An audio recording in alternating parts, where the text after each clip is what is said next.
आइए आज बात करते हैं जॉन लेंकनीन के उपन्यास द फिशरमैन की। हम इसके एक विस्तृत सारांश पर नजर डालेंगे। हाँ, मतलब ये कहानी सिर्फ डर या हॉरर की नहीं है। इसमें दुख, दोस्ती और लोक कथाएं, ये सब मिलकर कुछ कुछ बहुत गहरा बनाते हैं। बिल्कुल। तो हमारा आधार आज उपन्यास का सारांश है और हम कोशिश करेंगे कहानी के जो मुख्य मोड़ हैं और जो भावनाएं हैं उनको समझने की। सही कहा कि कैसे एक निजी दुख, एक पर्सनल लॉस, एक बहुत बड़े कॉस्मिक हॉरर या कहें ब्रह्मांडीय खौफ में बदल जाता है। कहानी शुरू होती है ऐब से, एक ऐसा आदमी जिसने अपनी पत्नी मैरी को खो दिया है। हम्म। और उसका दुख इतना गहरा है कि मछली पकड़ना भी, जो अक्सर सुकून देता है, उसके लिए बस बस अकेलेपन से कुछ देर का बचाव है। ये दुख की जो आइसोलेशन वाली फीलिंग है, वो यहाँ दिखती है। हाँ, और फिर उसकी जिंदगी में आता है डैन। वो भी एक विधुर है, उसी दर्द से गुजर रहा है। अच्छा, तो ये मछली पकड़ना उनके बीच एक पुल बन जाता है। हाँ बिल्कुल, एक अनकही सी दोस्ती साझा दुख पर बनी हुई। लेकिन फिर कहानी एक मोड़ लेती है। डैन एक जगह का नाम लेता है, डचमैन्स क्रीक। हाँ, डचमैन्स क्रीक, नाम ही थोड़ा अजीब है ना। और ये कोई आम जगह नहीं, नक्शों से गायब, और इसके बारे में अजीबो गरीब कहानियां हैं। तो ऐब हिचकिचाता होगा, जाहिर है। बिल्कुल, लेकिन डैन जोर देता है और यहीं से वो लोक कथा वाला एंगल कहानी में आता है। हाँ, मतलब ये सिर्फ फिशिंग ट्रिप नहीं रह जाती। नहीं, बिल्कुल नहीं। एक ढाबे वाला उन्हें रोकता भी है, चेतावनी देता है, एक पुरानी कहानी सुनाता है। क्रीक के श्रापित होने की कहानी। हाँ, और एक आदमी की कहानी, हॉवर्ड, जिसने अपनी बीवी बच्चों को खो दिया था और फिर उन्हें वापस लाने के लिए उसने कुछ ऐसा किया जो नहीं करना चाहिए था। कोई पुराना निषिद्ध ज्ञान। ये दुख में इंसान किस हद तक जा सकता है। सही। और इसी कोशिश में उसने अनजाने में बुला लिया डार फिशर को। डार फिशर, ये कौन है? कोई मॉन्स्टर? मॉन्स्टर से ज्यादा।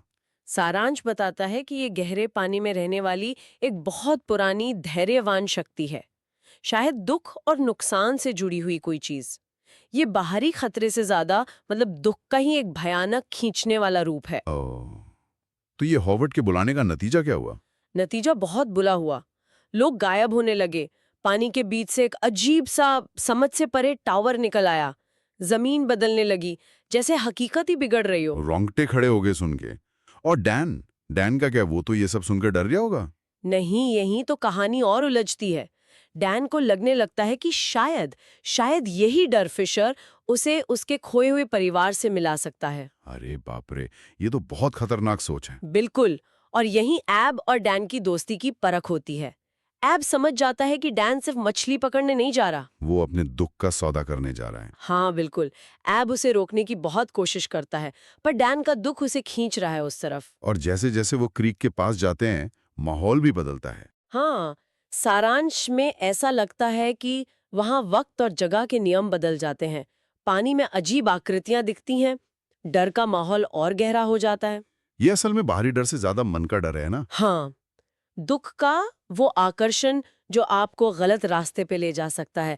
मिथक और हकीकत सब घुल मिल जाते हैं। और आखिर में डैनस टावर में चला ही जाता है। हाँ, उस झूठी उम्मीद में कि वो अपने परिवार से मिल पाएगा, और एब दोस्ती के नाते और शायद अपने डर का सामना करने के लिए उसके पीछे जाता है। टावर के अंदर क्या होता है? क्या कोई लड़ाई होती है डर फिशर से? लड़ाई वैसी नहीं जैसी हम सोचते हैं। डर फिशर वो भ्रम दिखाता है, लालच देता है, खोए हुओं से मिलाने का एक बहुत दर्दनाक सपना दिखाता है। ओह, ऐब को सिर्फ उस प्राणी का डर नहीं झेलना पड़ता, बल्कि उसे अपने नुकसान की जो कड़वी सच्चाई है उसका सामना करना पड़ता है। तो क्या ऐप बच निकलता है? हाँ, ऐब बच जाता है, लेकिन वो पहले जैसा नहीं रहता। दुनिया उसे ज्यादा नाजुक, ज्यादा अनिश्चित लगती है। और मछली पकड़ने का मतलब भी बदल गया होगा उसके लिए। बिल्कुल।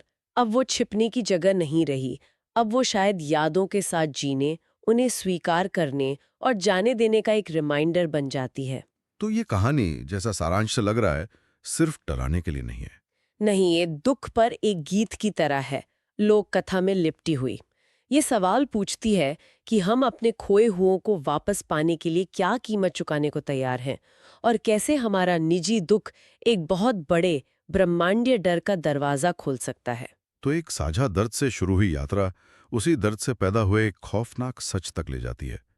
ये नुकसान को स्वीकार करने और उसे नकारने की लड़ाई भी है। हाँ, और दोस्ती की कहानी भी, जो इस मुश्किल वक्त में परखी जाती है। और ये भी कि लोक कथाएं कितनी लुभावनी और खतरनाक हो सकती हैं। अंत में ये हमें सोचने पर मजबूर करती है कि हमारी यादें, हमारा दुख उन कहानियों को कैसे शक्ल देते हैं जो हम खुद को सुनाते हैं। और ये भी कि क्या हमारी रोजमर्रा की जिंदगी, जानी पहचानी जगहों के नीचे भी कोई अनदेखा, अनजाना अंधेरा छिपा हो सकता है।